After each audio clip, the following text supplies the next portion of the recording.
Lewis Hart for the Ring magazine. Delighted today to join here in London, in Wembley, with Frank Warren ahead of a massive fight week. Another massive fight week for Oleksandr Usyk against Daniel Dubois. First things first, Frank, good to be speaking to you. How's things? How are you? I'm good. How are you?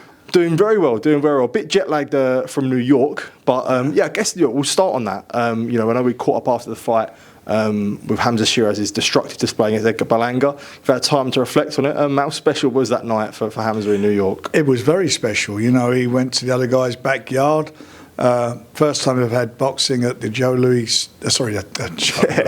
Louis Armstrong even stadium at Flushing Meadows. I thought it was excellent. The atmosphere was great, and we got the result. He'd done a brilliant job, and it was a really good promotion, really good fights. I wanted to talk about the venue actually there. Obviously a tennis stadium, and like I've always thought tennis venues are always going to be great for boxing, but you never really know until it happens. But it was special, and the atmosphere was really good, and the venue especially was amazing. It was, because it's a natural bowl. But what was so interesting was the sound. It sounded more intense than a normal fight does. I mean, I don't know if it was where everything was bouncing off the roof or whatever it was, but the noise in there was tremendous. Do you feel extra proud when you see a performance like that from Hamzah, knowing you've been with him from the ground up?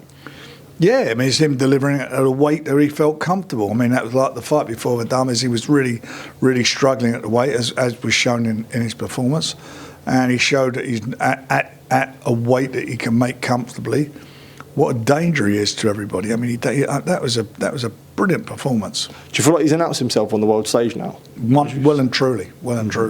Everybody's been, everybody who I've been talking to who's seen the fight, they're raving over him. When you look at the future for Hamzah now, I know there's a lot of talk of Canelo, and look, he said he'd be happy to stand and trade there with him. Do you feel like it's a case of waiting for Canelo, or would you like to see him sort of face more? Got to wait for him. Yeah. He's fighting in September on that show in the States in Vegas.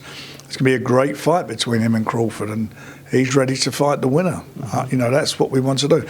We could have fought Canelo 18 months ago. We was offered the fight, and I wouldn't take it, because I don't think he was ready for it.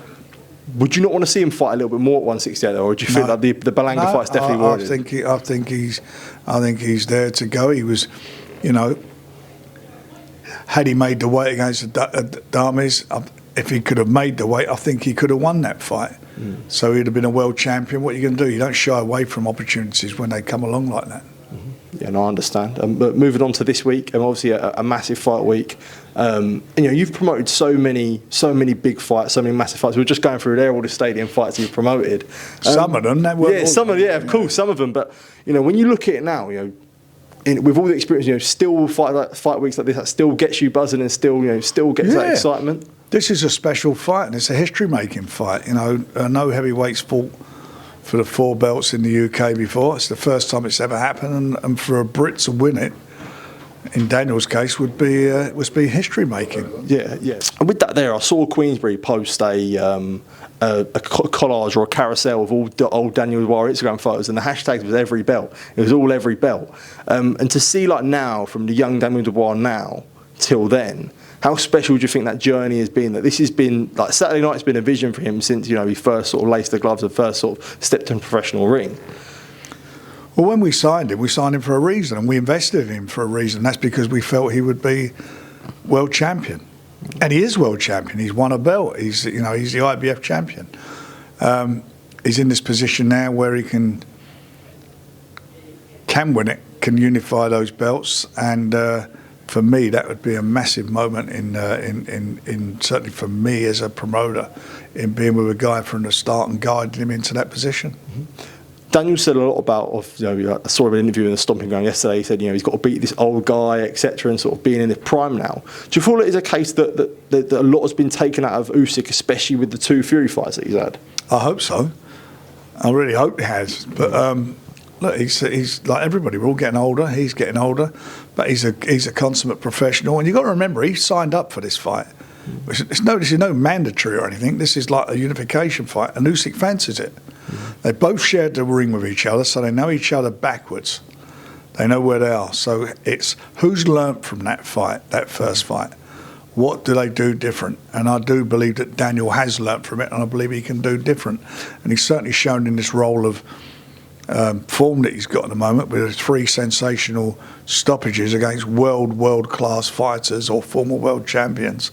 He's ready for this, and he believes in himself. He knows he can hurt Usyk, and this is going to be a special night. And it's going to be a real. This is going to be a fight from the first round. Mm-hmm. Usyk, you look at Usyk when he fought Joshua, when he fought Tyson. He comes out fast. He comes out to take control of the fight in the first round, and he will do the same. Try and do the same thing here with Daniel. So Daniel's got to be ready for that, and Daniel's got to meet him in the centre of the ring, and he's going to have to trade with him and push him back. Do you think there's a case that he could outbox Usyk in a mad way? Daniel's not a one-trick pony. He's got a fabulous jab. He outboxed Babe Miller. For 3 rounds, he was getting caught quite a bit with the right hand against Hrgovic, but then outboxed him once he started doubling his jab and letting his right hand go and won that. And he certainly outboxed AJ. He can box.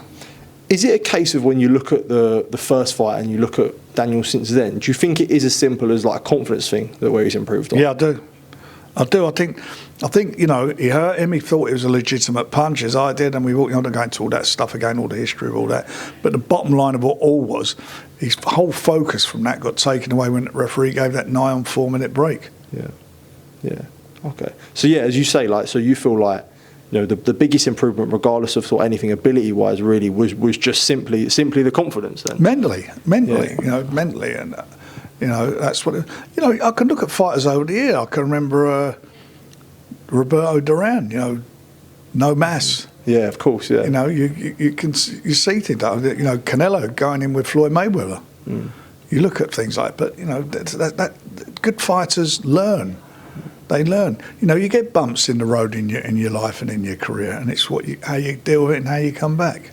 Is it scary for someone like Daniel Dubois, who's only 27, but he's stacked up such a great resume and is on like a world stage already? You go and look at most heavyweights. Who's done that at that level, at that age? Not really anyone. Like that's the scary thing, like, especially when you're and sort that's of like, what he's done. And it's not like he's got a lot of miles on the clock or anything either. Like, especially when you are at a world stage for so young, how long do you think realistically like he could go on for? Like, do you feel like he's a young man? You know, Usyk's he's 38, Tyson's 36, 37. You know, you look at Chisora's 40. Yeah.